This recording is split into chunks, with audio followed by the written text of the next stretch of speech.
AP cabinet భేటీలో కీలక నిర్ణయాలు తీసుకున్నారు. ఫ్రీ హోల్డ్ లోకి తీసుకువచ్చిన భూములపై వచ్చే సమావేశానికల్లా నివేదిక ఇవ్వాలని ముఖ్యమంత్రి ఆదేశించారు.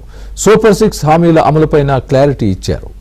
ఏపీ సచివాలయంలో జరిగిన కేబినెట్ భేటీలో కీలక అంశాలపై సీఎం చంద్రబాబు క్లారిటీ ఇచ్చారు. చంద్రబాబు అధ్యక్షతన జరిగిన సమావేశంలో ఎన్నికల సమయంలో ఇచ్చిన సూపర్ 6 హామీలపై చర్చించారు.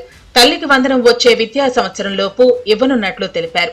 అలాగే పీఎం కిసాన్ పడిన వెంటనే అన్నదాత సుఖీభవ నిధులను కూడా 3 విడతల్లో వెంటనే వేసేందుకు సిద్దం కావాలని అధికారులను సీఎం చంద్రబాబు ఆదేశించారు. ఏపీలో 22A నుంచి ఫ్రీ హోల్డ్ లోకి తీసుకొచ్చిన భూముల అంశంపై జిల్లాల వారీగా ఇన్ఛార్జి మంత్రులు, కలెక్టర్లు, జాయింట్ కలెక్టర్లతో సమావేశమైన తర్వాత జరగబోయే కేబినెట్ సమావేశానికి నివేదికలు ఇవ్వాలని నిర్ణయించారు.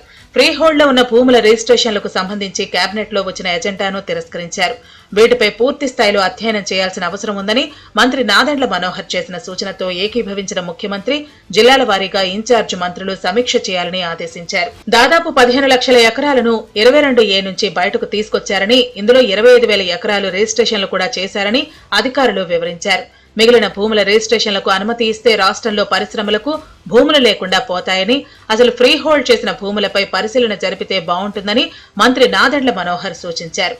పేదలకు గ్రామీణ ప్రాంతాల్లో 3 సెంట్లు, పట్టణాల్లో 2 సెంట్లు ఇచ్చే ప్రతిపాదనలు సిద్దం చేయాలని అధికారులను ముఖ్యమంత్రి ఆదేశించారు. ఇళ్ల స్థలాలకు పట్టణాల్లో స్థలం లేకపోతే టిట్కో ఇళ్లు ఇవ్వాలని నిర్ణయించారు. పోలవరం డయాఫ్రమ్ వాల్ నిర్మాణం వెంటనే ప్రారంభమవుతుందని, అదేవిధంగా రాజధాని అమరావతి పనులు వచ్చే వారం నుంచి ప్రారంభమవుతాయని ముఖ్యమంత్రి ప్రకటించారు. వీటన్నిటిని ముందుకు తీసుకువెళ్లేందుకు ప్రభుత్వం ప్రయత్నిస్తుందని వివరించారు.